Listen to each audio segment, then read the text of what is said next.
How's it going, everyone? And welcome back to the channel. So in today's video, I'll be teaching you guys how to fix hands using the Leonardo AI tool. So without further ado, let's dive right in. So as you guys know, there are a couple of powerful AI tools there that generate lifelike images of people or characters. So a couple of examples would be, like I said, Leonardo AI, Stable Diffusion and whatnot, and so much more. And a lot of people who use AI tools know that hands and fingers have always been a problem, as AI hasn't effectively learned the human anatomy all that well, and hands are the biggest example of this. So to actually fix hands or fingers in Leonardo AI, what you guys would need to do is you want to open the app, and you want to click on the photo that you want to fix, right?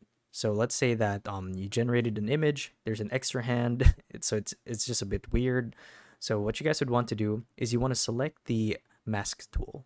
So the mask tool is what you want to use to cover up the part of the photo that you want to have removed. So basically, just draw over the deformed hand or finger, whatever you want to call it. So just basically draw over that.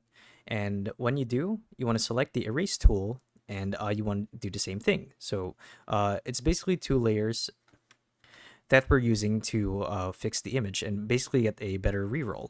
So like I said, use the mask tool and then the erase tool, and then before you apply the changes, you would want to retype the description in the chat box for Leonardo AI. So before the reroll, you want to do that. So for example, this one, attractive lady reading book. Once you've done all the filters and the changes, simply click on generate, and that should fix it. So yeah, if this helped you guys out, be sure to let us know down in the comment section below.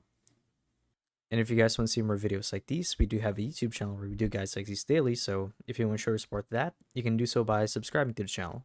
So with all of that said, thank you all for watching, and we'll see you guys in the next one. Bye bye.